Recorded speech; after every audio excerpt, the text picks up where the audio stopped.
Glad to know you are there once again. It's Naija Today, reaching you live on 96.7 Lagilu FM. I'm Victor Pius Azubike. Welcome on board. So Nigeria won't die. Which way Nigeria? Which way Nigeria? Tell me which way to go. I love my fatherland. Oh yeah, I want to know. Yes, I want to know which way Nigeria is heading to. Every little thing that goes wrong, we start to blame the government. We know everything that goes wrong because we are part of the government. Let's save Nigeria so Nigeria won't die. Let's save Nigeria so Nigeria won't die. With the wrapping up of voting at the federal and state election, all eyes are currently watching the composition of the 10th National Assembly, as the ongoing National Assembly leadership are seen as rubber stamp. Joining me live in the studios of Lagilu FM to discuss the 10th National Assembly, the composition of 10th National Assembly, is a chieftain of APC, Oyo State. Live in the studio is Mr. Olubunmi Sodipo. Good evening, sir. Good evening, my brother. How are you doing? Good to see you once again, sir. Thank you very much. You're welcome, sir. Yeah. All right, that's Mr. Olubunmi Sodipo. Sir, remember, you can join us live on Facebook. That's on Lagilu FM 96.7 on Facebook. Join us live. Let's do it together this evening. Love this program. Like this program. Drop your comments, reactions. Our talking point this evening is the zoning arrangement of APC in the National Assembly. That's our talking point this very evening. As focus now moved to the inauguration of the 10th National Assembly, some senators have already indicated interest in vying for the seat of the Senate President. Among them we have the likes of Senator Godswill Akpabio of Akwa Ibom State. We have Senator Oji Uzo-Kalu of Abia State. That's from South East. We also have Senator Boru Ibrahim Jibrin. That's from Kano State. Kano State is from Northwest. We also have the incumbent Senate President. That's Ahmed Lawan. He's also interested. He's from Yobe State. And we have Adam Oshiomole of Edo State. We have Abdulaziz Yari of Zamfara State. We have Dave Umahi of Ebonyi State. In fact, they have started campaigning and lobbying among their colleagues. Some have opined that in the struggle to present an acceptable National Assembly leadership, the 6 geopolitical zones and religions should be considered as we await APC zoning arrangement. So I would like to know your take in all these. The zoning, you are from the APC. Yeah. What's your take on this, sir? The first thing that should be mentioned that the public should be aware of is the fact that a piece of document that was flying around the social media a couple of weeks ago about zoning arrangement is not authentic. Okay. The statement has been released from the publicity secretary of the party that it should be discounted. Okay. That's the first thing Nigerians should be informed about. Okay. So there is no official zoning formula for the National Assembly released yet.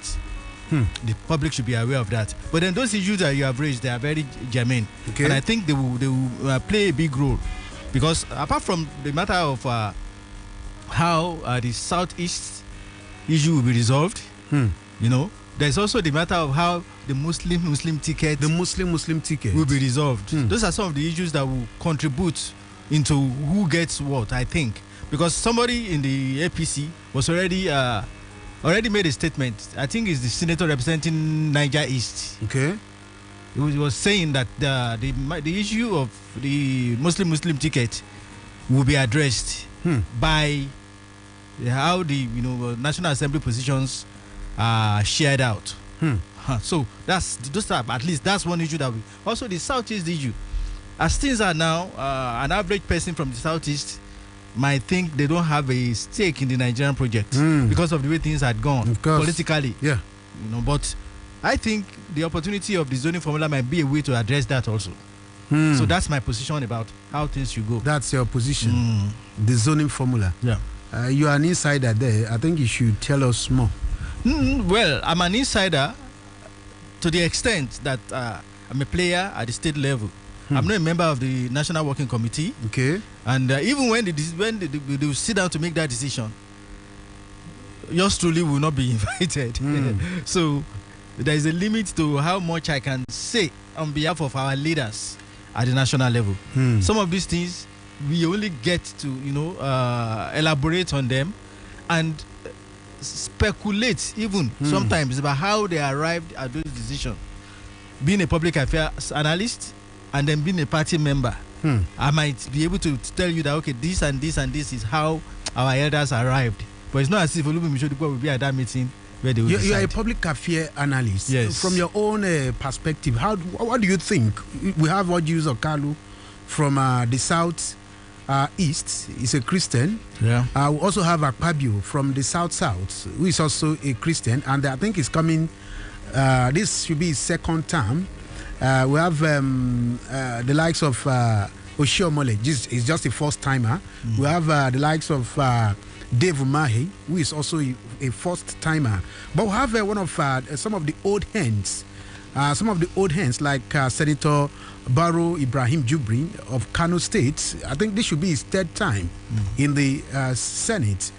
Sir, we are a public analyst. Where do you think this should come from? Let's leave. You are a member of APC. Let's leave APC out of this now. Where do you think it should come? Looking at the different zones, we have 6 geopolitical zones, and we have 6 major position. Talking about the Senate President and his deputy, talking about the Speaker and also his deputy and some other principal. Let me tell you, Pius, sincerely, when all of these Muslim tickets were last started, and the Christian community said, okay, they are going to back a Christian mandate because it seems that as if the APC does not recognize Christians in Nigeria.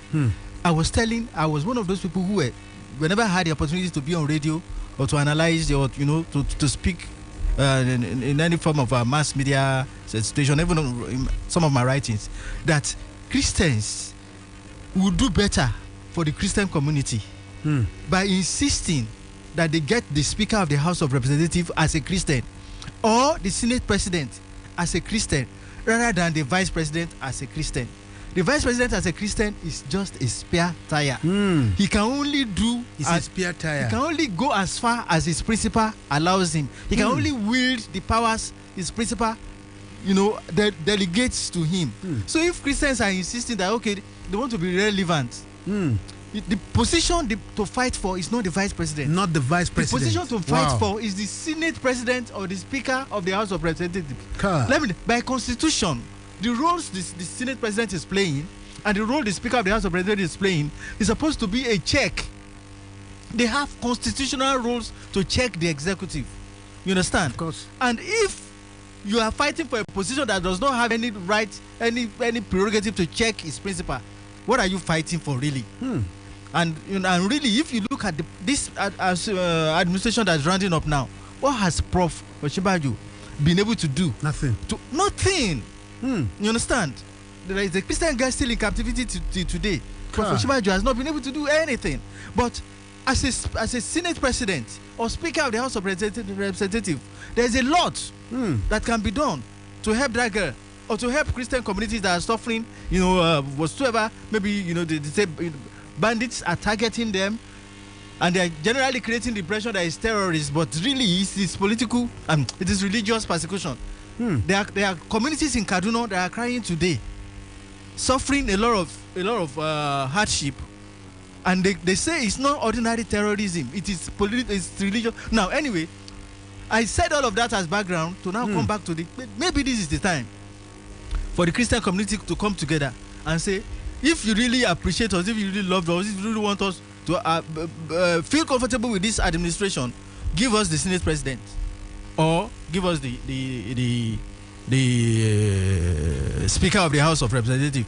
You understand? So I, as not an APC person now, just a public affairs analyst, trying to see about how people of a particular demography, religious in this particular matter now, Christian community, can feel comfortable with this administration. That's one of the ways they can be placated. In the same way, it's one of the ways the Southeast community of Nigeria can also be placated. You understand? So either on the basis of religion or on the basis of settling the Eastern issue, the Senate president should not go either to the north or to Yoruba. He should go either to the east, or to the Christian community. But the North-West produced the highest number of votes for APC. Don't you see, the possibility of the Senate president going to the North, especially the North-West, where we have the likes of Senator Barrow Ibrahim Jibrin of Kano State? Do you know that somebody from the North has actually appealed to fellow Northerners seeking to be Senate president to drop their ambition for their Southern counterparts? Did you see that news? Of course, I saw it. So already they are also thinking of the balancing. You understand?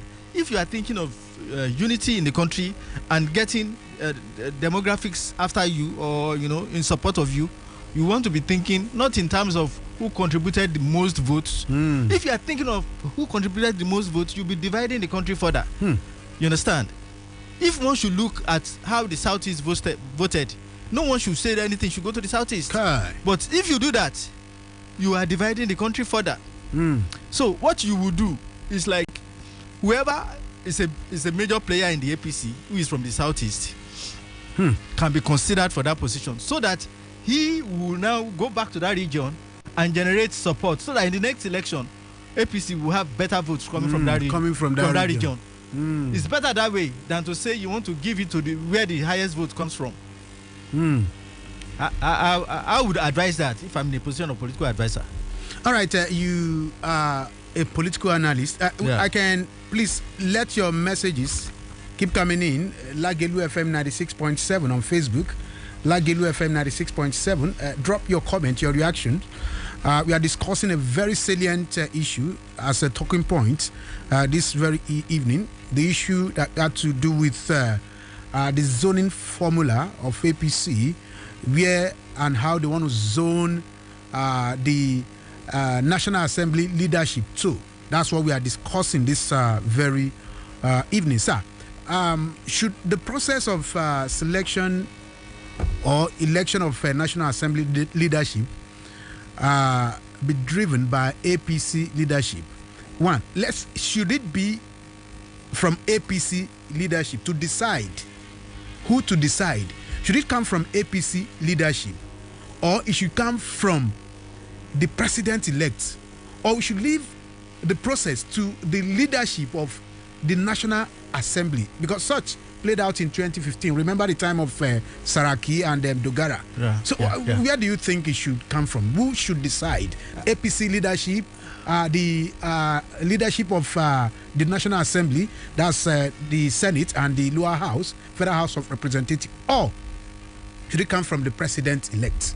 Maybe I should, I say, by way of starting, I should say that the president-elect has already made a statement that he will not impose anybody on the National Assembly. But is that possible? Did you hear that? Of course. But is that possible? Why not? He needs to work hand in hand. Why not? With so we can say that already the president-elect has left the field open for either the leadership of the party or the leadership of the National Assembly to decide, or the members of the National Assembly to decide who leads them. Let's assume that statement is a sincere one, coming from it might be a political statement. Nobody's a key there. It might be a statement for the consumption of the public while he's working at the back. Deciding at the back. It's a possibility. There is nobody's a fool and nobody's a kid. Understand? It's a possibility. But let's assume that he's sincere. Let's assume that Asiwaju Bola Ahmed Tinubu is sincere in that statement. He's not going to impose anybody on the National Assembly. He's going to decide. But I think it's better for the leadership of the APC to decide, because end of the day, whatever fallout comes will come on the party, not on the National Assembly. If the imbalance, if the leaders of the National Assembly or the members of the National Assembly decide on somebody to lead them, and it creates an imbalance in the polity, the person that will suffer it most, or the body, is the party. It's the party that will suffer it most. It's the party that will lose credibility. It's the party that will lose people being comfortable with the government and all of that. And it's the party that will lose the votes in the subsequent elections. So I think the party should have the prerogative to decide that, okay, amongst our people, we haven't been given the majority in the House by the electorate. The party should now decide that you will serve this purpose of bringing these so many people back into the fold and into the support of the party. We were talking about the Muslim ticket, right? Yeah. We are talking about the Eastern Nigeria dichotomy around. Yeah. And the party will want to solve this problem. So therefore, it should be the party, not the leader, not members of the National Assembly, that should decide for themselves. Yeah. All right. We are live on Facebook. That's on Lagelu FM 96.7. I can see Imafioje Peters. Good evening, Mr. Azubike. You are doing well.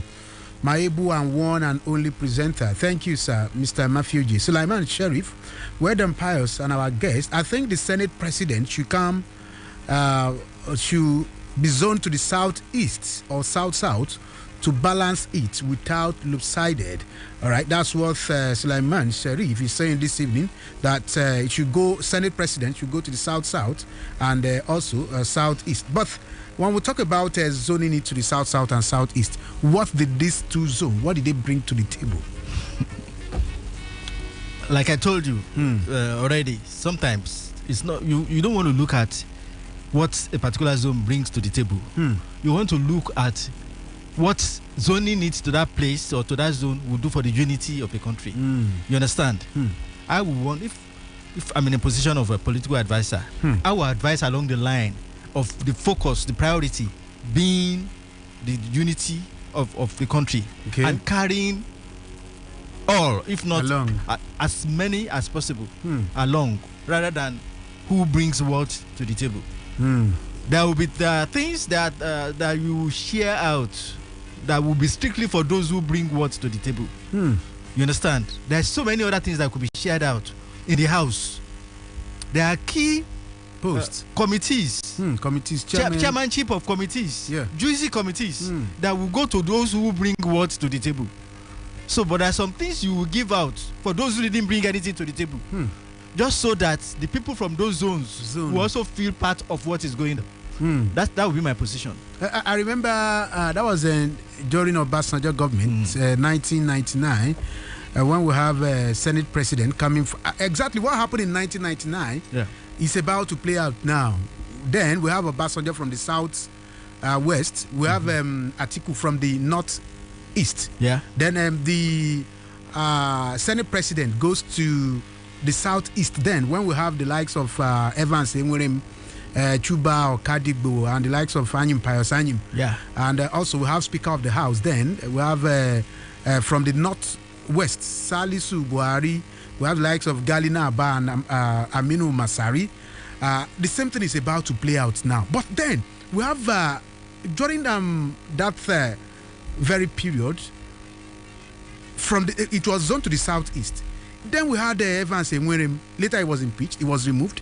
We later have Chuba Kadigbo. He was removed. Pius Anyim was also removed. Hope such will not play out if eventually the leadership of the Senate President goes to the southeast. Well, it means you are comparing the character of Obasanjo as president, of course, with the character of Asiwaju Bola Ahmed Tinubu as president. I think they are two totally different people. You understand? I don't think Ahmed Bola Tinubu is the kind of autocratic person that Baba Obasanjo demonstrated himself to be. You understand? Well, let me say, I sincerely hope that Asiwaju Bola Ahmed Tinubu will not be the kind of democratic, autocratic person. You know, Baba Obasanjo was from the military. He has a military background. The military tends to be autocratic. It's by training. By training? Yes, and it's difficult. You can drop the khaki and put on the agbada. That thing is still inside. It's part of what we also saw in the Buhari administration. You understand? There is a tendency to be autocratic when somebody is coming from a military background. You understand? So they might even want to suppress it. But years of training will make it difficult for them. Okay, so what we heard from Obasanjo is what you would expect from somebody who is coming from a military background. Okay. Contrary to that, Asiwaju Bola Ahmed Tinubu is coming from a private sector background. You understand? A thoroughly democratic background. Okay. He has never been in khaki in any form. So we should not expect, by any length of imagination, we should not expect the same thing from Asiwaju Bola Ahmed Tinubu. All right. That's a public affairs analyst, Mr. Shodipo, speaking there. Live on Facebook, we have Sunday Akako. Thank you for joining us. Akande Sheman, thank you for joining us. Tululokwe Adeyemi, well done, Pius. The position of the Senate President should go to the southeast so that the people from the zone can also be carried along and be part of governance, taking into cognizance of the word of the president-elect that what we need now in the country is the government of the national healing. The country is in a fragile state currently and needs to be handled with care. God bless Nigeria. That's from Tululokwe Adeyemi. All right, keep dropping your messages on Lagelu FM 96.7 on Facebook. Still live in the studios of Lagelu FM is public affairs analyst and also APC chieftain, Mr. Olubumi Shodipo. We'll be back very soon. We'll go on a very short commercial break.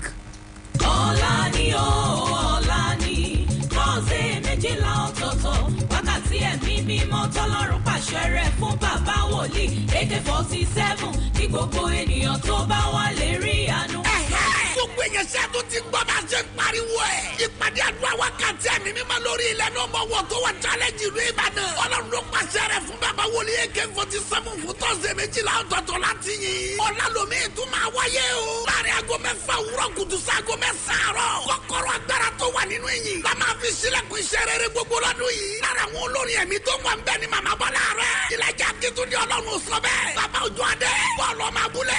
Adùkẹ́gò. Bísí aláwìyé àlùkò àti bẹ́ẹ̀ bẹ́ẹ̀ lọ. Sẹ́fẹ̀ ń bọ̀ láti wo ròdù tẹ́ dẹ́mọ̀lẹ́ tẹ́ bíríìjì. Ọba Center School ẹ̀ tiri wà ń bẹ̀. Ó lè jẹ́ challenge lẹ́yìn tí ń bọ̀. Ó dojúkọ ìkọjá Genesis díẹ̀ ni o. Telephone 08066481455. Rẹ̀mí Adésínà Media Concert. Ó ti tẹ́ pẹ́pẹ́. Easter Musical Concert 2023. Celebration of His Resurrection. Ọjọ́ Sunday night April. Ọjọ́ kẹsàn-án oṣù kẹrin. Ní gbogbo ọmọ tó wọnú ayé lóṣù kẹrin. Máa kóra jọ pọ̀. Pẹ̀lú gbogbo àgbáyé o. Àtàwọn olórin ẹ̀mí láti dúpẹ́. Lọ́wọ́ ẹni tó kú tó jíǹde. Ṣẹ̀wẹ̀lẹ̀ Jésù ń bọ̀. Bọ́sí Adéìwà. Délé ọmọ wòlíì. Wòlíì 33 tẹ̀. Elisa Voga. Táíwò Fáfọ́rẹ́. Nẹ́pàbọ̀. Tẹ̀mẹ́ká Fọlábí. Alága ọjọ́ yẹn. Alex Emmanuel. Òbòdò. Mrs Victoria. Ògòbí láti USA ní màmá ọjọ́ yẹn. Pásítọ̀ Joseph Akíákíá ní Fẹ́rẹ́ Òdìdé. Wòlíì Kẹ́lẹ́bọ̀lúlàdé bàbá AK-47 ń bọ̀ láti súré fún gbogbo èèyàn. Special appearance. Alhaji Boye Kalawa. Olùgbàlejò àgbà Fẹ́ràn mi Babalọ́lá. Délé Ìjìnlẹ̀ ló máa darí gbogbo ètò. Big man presenter. Rẹ̀mí Adésínà. Ní Ọlọ́run pàṣẹ fún. Fresco. White pẹ̀lú touch of red. Òkè Àdó Baptist Church. Liberty Road. Òkè Àdó Ìbàdàn làwọn ti pàdé lọ́jọ́ Sunday. 9th April 2023. Látàgọ́ mẹ́jọ àṣálẹ́. Gbogbo èèyàn lápẹ̀. Lẹ́yìn iṣẹ́ reloaded pẹ̀lú Rẹ̀mí àti Rẹ̀mí lórí Lágẹ̀lú 96.7 FM. Rẹ̀mí Adésínà Big Man presenter pẹ̀lú Rẹ̀mí Babájídé MC General. Ètò yìí tó ti gbìnàyà o. Gbogbo ọjọ́ Ṣẹ́gun Tuesday àtọ́jọ́bọ̀ Thursday. Láago mẹ́fà ìrọ̀lẹ́ sí méje. Wákàtí kẹrin kéèké. Lẹ́yìn iṣẹ́ reloaded. Entertainment tó torí tẹ̀fẹ̀. Ẹ̀rí kéèké lórí ètò. Abala kejì lọ́rọ̀ àjọsọ. Ibẹ̀ yẹn ni Rẹ̀mí àti Rẹ̀mí ó ti máa là wá lọ́yẹ̀. Lẹ́yìn ara alẹ́ náà máa dá sí. Lẹ́yìn iṣẹ́ Reloaded. Pẹ̀lú Rẹ̀mí àti Rẹ̀mí lórí Lágẹ̀lú 96.7 FM. Àwọn àràǹbádá boys ọlọ́run tí ò ní rònú. Àwọn adarí kò sọnù tí gbogbo ayé sá lọ́wọ́ yìí. Àwọn boys tó máa gbé wa rìn gbé wa tìrabàyè. Rẹ̀mí àti Rẹ̀mí lórí ètò lẹ́yìn iṣẹ́. Ó tó máa lóye ládùn lọ́jọ́ Ṣẹ́gun Tuesday ọ̀sẹ̀ yìí. Lẹ́yìn iṣẹ́ Reloaded. Oh my God. Olóyin ládùn yóò gbá. Ọlọ́run Prọfẹ̀sà Olúwa lọ́wọ́ bá Gani Mogo máa ṣiṣẹ́ agbára. Power of resurrection. Agbára àjíǹde. Ìpàdé májẹ̀mú ọlọ́dọọdún níbi tí Jésù ti máa ń tí wá sẹ́pẹ́ ẹ̀ lórí ìwòlíì Sàmúlú Alọ́bàbá Dámímógo. Sọ gbogbo tó dòkú dáàyè. Jesus City níbẹ̀ jùlẹ́kí láti máa pàdé lọ́dún yìí o. God of Elijah. Ọlọ́run Elijah làkórí ẹ̀. Ó yá gbogbo èèyàn kájọ kẹ́pẹ́ Ọlọ́run tó fi náà dáhùn àdúrà. Látọjọ́ Friday 7 di Sunday 9 April. Pẹ̀lú iná ogun ayé gbogbo máa ṣe àṣẹ wọlé. Nípasẹ̀ ìfàmì òròyìn ọ̀pọ̀ wòlíì májẹ̀mú àtàwọn olóyè ẹ̀mí bíi Táíwò Òjòdù, Bọ́lá Discovery, Elijah Kétorí Ọlọ́run sọ bẹ́ẹ̀. Wòlíì Sàmúlú Alọ́bàbá Dámímógo. Wọ́n máa pàṣẹ iná máa tọ̀rọ̀ jábọ́ sórí ogun ayé oníbojúkò. CAC Grace and Mercy Prayer Mountain. Adámímógo Jesus City. Ìbẹ̀jùlẹ̀ Kíẹ̀pẹ̀ Expressway. Ìlàmìjà Village. Beside Alaro City ìlú Èkó la ó ti pàdé. Ààyè máa wà láti rí wòlíì. Gbogbo èèyàn máa bọ́ lọ́wọ́ ogun. Lórúkọ Jésù. Ológìní tàjòdè èkúté ilé ẹ paramọ́ nǹkan ràbàǹdẹ́ balẹ̀ sórí ìkànnì Lágẹ̀lú FM nìbàdàn. Àjíbọ́lá Akínyẹfà bàbá olómi ó balẹ̀ bàgẹ́ bí ẹ̀rà dẹ̀dẹ̀ ó dé padà. Àjíbọ́lá Akínyẹfà ìpadàbọ̀ Abidjan fẹ́rẹ́ bí ẹkùn ọ̀wàrà òjò balẹ̀ tá ṣàràṣàrà. Ẹ pàdé Àjíbọ́lá Akínyẹfà bàbá olómi lórí ètò Kìlìbọ̀ tó lálẹ́ wù lórí ìkànnì yìí. Gbẹ̀gẹ́dẹ́ gbiná orí ìbalẹ̀ ó mọ̀ yí nǹkan lórí ètò Gbẹ̀gẹ́dẹ́ gbiná láti máa tún pẹpẹ ọ̀rọ̀ òṣèlú àti gbogbo tó ń lọ láwùjọ ilẹ̀ yìí níbi tá ti láǹfààní àti máa gbàlejò àwọn jàǹkànjàǹkàn olóṣèlú àtàwọn tọ́rọ̀ ìlú kan láàrin aago 10 àárọ̀ sí 12 ọ̀sán ní gbogbo ọjọ́ Sátidé 10 a.m. to 12 noon. Àgbò tó tàdé mẹ́yìn agbára ló lọ mú wá gbàkangbẹ́kan ètò bíi dẹ̀ǹgẹ́ tó tutù lẹ́yìn tó gbóná nú. Gbẹ̀gẹ́dẹ́ gbiná pẹ̀lú Àjíbọ́lá Akínyẹfà láago 10 àárọ̀ Sátidé lórí ìkànnì Lágẹ̀lú FM tá a bá gbé kéèrè jẹgbẹ́ wọjà tẹrú tọmọ ní gbọ́wọ́ ijó gẹ́ngẹ́.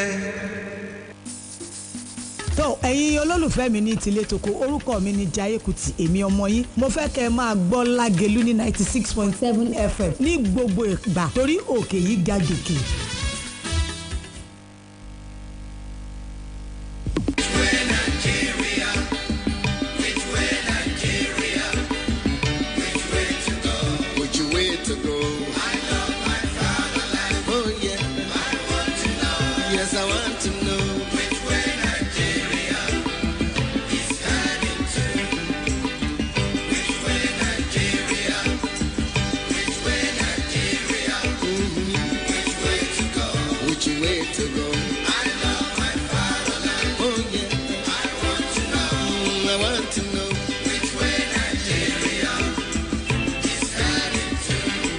Which way in Nigeria? Our independence, we still find it hard to start.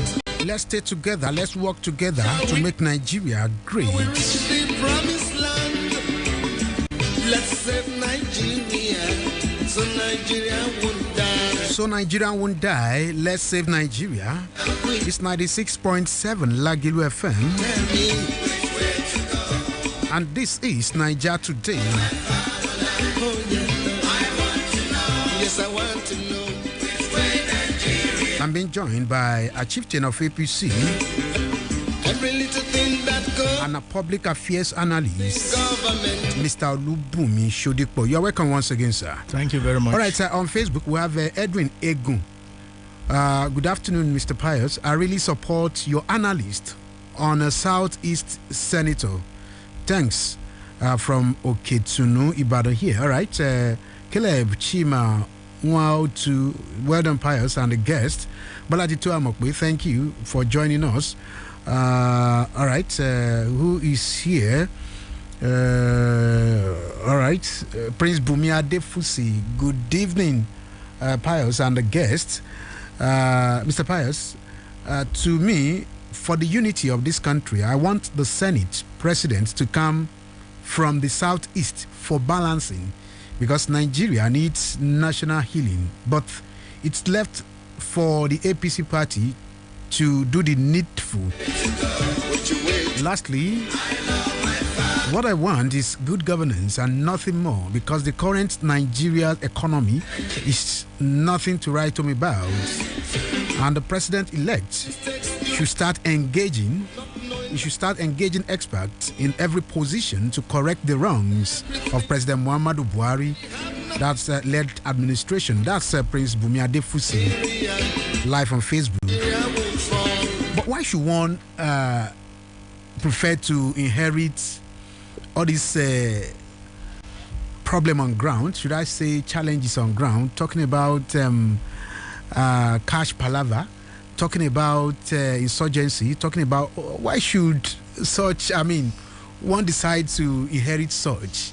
Sir, what's your take on this? As in, why should somebody want to be president of Nigeria? Of course, at this time, at this very time, at this point, there are too much problem on ground. Then how do you intend to solve all this? Don't you think in the next 4 years we still keep complaining that the incoming government could not do better? What's your take? Let's be optimistic.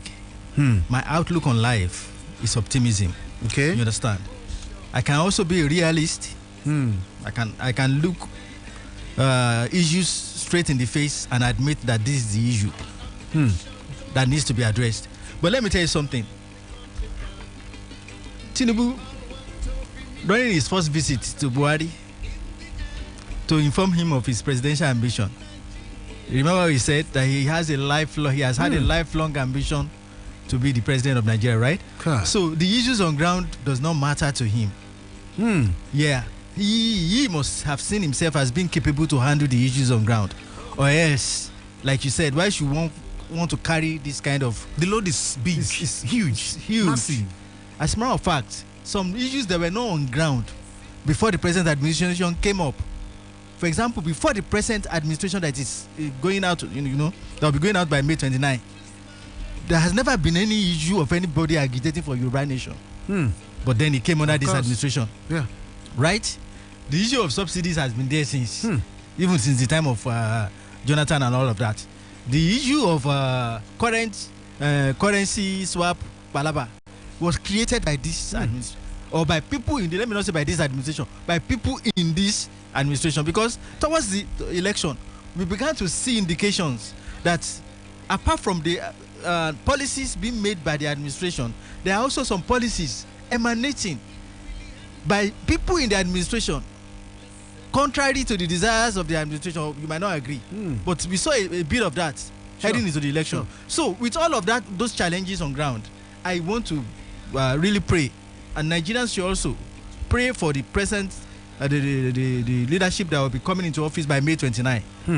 That they will be one that will solve the problems, so that 4 years from now, God willing, God spare our lives, we will not be talking about these same issues that we are talking right now. The issue of challenges are huge. Fuel subsidy. Yeah. How do you think this present, the incoming government will solve this problem? He has in view of, okay, you said something now. The incoming government has already, the president-elect made it clear, maybe on some of his campaign stumps and his manifesto, that he's going to remove the subsidies. That is going to remove the subsidies. That's why the truth of the fact is that Nigeria cannot continue to pay that subsidy. The fuel will be selling for between 400 naira and 700 naira. Let me explain to you, my brother. Okay. What is going on subsidy is almost 3 times the amount we are spending on capital, on infrastructure. How can that ever be sustained? We are spending trillions on subsidy, and we are spending billions on capital development. It's not possible. A country cannot develop that way. So the only solution is the removal of the subsidies. But there are other ways to palliate that. Okay. Like you said, the price of fuel will increase. But think to yourself, what is really the big problem? Is it the increase in price or the ability of Nigerians to pay? The increase, because standard of living will be very high. Let me explain to you. Okay. If, for example, minimum wage is increased like 5 times, the average worker will be able to buy the fuel comfortably. You understand? For 700 naira? Yes. If the minimum wage today now, that even some of them cannot pay, some of the governors cannot pay, is like 30K. Abi? That's the last increase we had. 30K, and some governors cannot pay.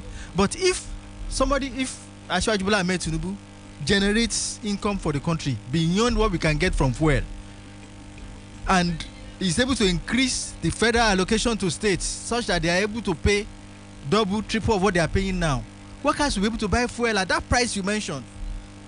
And yet, there will be no incentive for our fuel to be carried outside the country anymore, because the price will be the same as they are buying it in Benin, same as they are buying it in Ghana, same as they are buying it in Togo. Can't we have a functional local refineries? That's some of the issues also that would. President Muhammadu Buhari promised that within 4 years he's going to build 4 refineries or renovate or refurbish the 4 refineries, but he could not do anything for 4 years.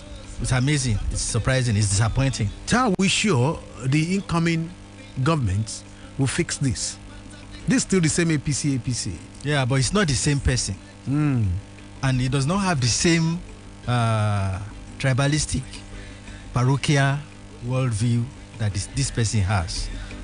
Without missing words, you have seen a lot of things that this present administration did that revealed his parochial and tribalistic worldview. Remember, this administration tried Nigerians with Ruga. Nigerians said no. It tried Nigerians with Fulani Radio. Nigerians said no. Right now, they are still trying Nigerians with waterways, acquisition of all waterways. Sure. So, when a president has that kind of parochial, tribalistic worldview, there are some things he wants to do, but when they sit down in their tribal meetings, they will tell him, don't do this one. It will be to our disadvantage. So even if he has promised you that he will do it, he might end up not doing it. But I don't think Ashwaji Bola Ahmed Tinubu is that kind of person. You saw the way he handled administration in Lagos State. Sure. You saw how he gave opportunities to people without any consideration of their tribe. Without considering their tribal background. You understand? It's not that kind of person that Buhari is. So let's believe that the constraints Buhari had in not being able to keep some of his promises, because when they sit down in their Fulani oligarchic meeting, they will tell him, even though you promise it, you can't deliver this. That's why you can be hearing that Nigeria is making train all the way to Maradi in Niger. From Nigeria to Niger. Meanwhile, we also heard that there is also a refinery in Niger sponsored by this administration. But you think Tinubu is that kind of person? No. All right, it's 09023699664. 09023699664. We'll have about 4-5 minutes to leave the studios of Lagilu FM. Sir, what you are saying right now is you are in support of removal of fuel subsidy. Yes, I am. Okay, let's pick this call. Hello, sir. In 1 minute. Good afternoon. Yeah, good evening, sir. This is Alaji Ayolabugu, calling from Lanlate. All right, sir. Let me give it to the man in the house. Now, don't let us be pessimistic. We need to be optimistic. The incoming president has the experience. He's a business mongo, and I believe he will do many things to change the system. For example, they are exporting our fuel. I think they have as many refineries as possible. Look at United States of United Arab Emirates. They have more than 20 districts. Now, for Nigeria, the first thing is to build enough refineries. That one will alleviate the problem, and the price points will jump down. Now, secondly, if we are able to maintain or stop importing of many things, we need to be exporting. Our economy will come down. I'm so sure about that. For everything, paint imported, meat imported, that one cannot sustain us. And that is why the price of dollar is still high. Thank you, Alaji Ayolabugu from Lanlate. Thank you. Ọ̀rọ̀ méjì láti sọ láìpẹ́ yìí. A sọ̀rọ̀ nípa subsidy. Ẹni ní pé kán yọ. A sì sọ̀rọ̀ nípa bọ́ọ̀jì bẹ́ẹ̀ tó national assembly. Ẹni pé kó máa lọ sí senate president kó máa lọ sí ẹ̀yà Ìgbò. Bẹ́ẹ̀ni ó lè lọ síbẹ̀. Ó lè lọ síbẹ̀. Ó lè lọ síbẹ̀. Kò sí there is no reason why tó fi lè lọ. Ká lè balance ẹ̀ lẹ́ ń sọ yẹn o. Bẹ́ẹ̀ni. Okay. Hello. Hello, good afternoon, sir. Yeah, good evening, sir. Yeah, good evening. This is Moses of calling from Nasarawa State. From Nasarawa State. All the way from Nasarawa State. You are welcome, sir. Very quickly. Yes. My opinion is that these girls at home that is saying all that thing that actually Bola Ahmed Tinubu is going to change this country. That is all promise they are making even before Buhari. Look at good luck time. When Boko Haram are killing people, destroying everywhere, they say where Mahmoud Buhari enter will change everything. Okay, look at it. After good luck, left the place. Look at terrorists, kidnappers, and bandits scattering everywhere. Now, okay, before they are saying Buhari will change everything now. Now Buhari is near to leave the place. They say actually Bola Ahmed will change the country. How do we know that it's the one that is going to change the country? Are we expecting that it's the one that will make this country to be built in peace, or is only going to be worstly more than Buhari time? Look at hungry, killing people, well, everywhere. You want to buy anything, even in market, you're going to join queue. What are we saying? All right, you've made your point, sir. That's also my fear and the fear of so many Nigerians. Remember how I started? I said I am an optimist. There's no way you wake up in the morning and you think all of the challenges in this world. You leave all the opportunities and advantages you have. You focus on all the challenges and problems you have, and you think you want to succeed. You can't. My brother, please learn to focus on the good, learn to see the sunshine and believe for better things. All right. Hello. Yeah, good evening. Good evening, sir. Yeah, this is Tolu. I'm calling from UI. Okay. Yeah, in as much I also support the removal of subsidy, but I would like it to be in a process, not at once like that. Because we all know that expecting anything meaningful from this Buhari ABC federal government, as far as fixing a refinery is concerned, is like kicking a dead horse. But now we have the coming government, I mean the president-elect. So I just want to urge them that they should please do it in a process, because they're supposed to first fix our refinery. Because removing fuel subsidy without having a functional refinery will be tantamount to inflicting more hardship and suffering on the average Nigerian. Imagine selling a fair pump price at the rate of 400, 600 in selling wounds. Yes, it will be very, very difficult for average Nigerians. All right. I don't let us forget that about 133 million Nigerians are already multidimensionally poor under this current APC federal government. Thank you, sir. All right, just in 1 minute, sir. The issue of fuel subsidy and also the Senate leadership, a parting shot. Where is what we've been saying since, that balancing and national unity should be the focus, not rewarding electoral results. You understand? That's as per the National Assembly leadership. Then on the matter of subsidy, I agree with Tolu. You just called in now that it should be gradual. Yes, gradual phasing out. Yes, but you know that our administration has a limited lifespan, 4 years. So no matter how gradual it is, the administration will want to do something definite and move on. All right, so it will not take 4 years. Thank you. I'm going to invite you once again, sir. All right. Thank you for coming, sir. That's Mr. Olubumi Shodipo, an analyst, and also a chieftain of APC or your state. All right, Okpeyemi Payne at Rhode Island, United States. Congrats and many happy returns of the day to you from Alhaji Oloye Oyewole Afokolaja, all the way from United States. Thank you all for joining us. I'll be here next week, Monday, God willing. Yet another edition of Niger Today. Thank you for coming, sir, once again. My pleasure. All right.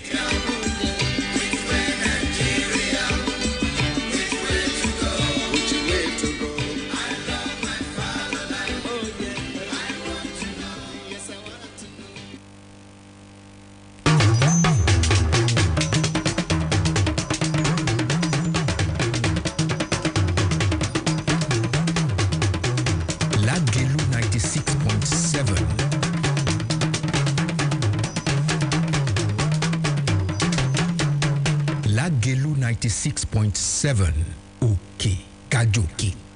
ètò tẹ́ ẹ fẹ́ gbọ́ yìí ni Alhaji Ọmọgbọ́láhàn Muhammadu Saheed Adigun tí gbogbo èèyàn mọ̀ sí Ọba Mobi tí wọ́n jẹ́ aláṣẹ àtolùdarí Gastap Oil and Gas ṣonígbọ̀wọ́ ẹ̀ Bismillah.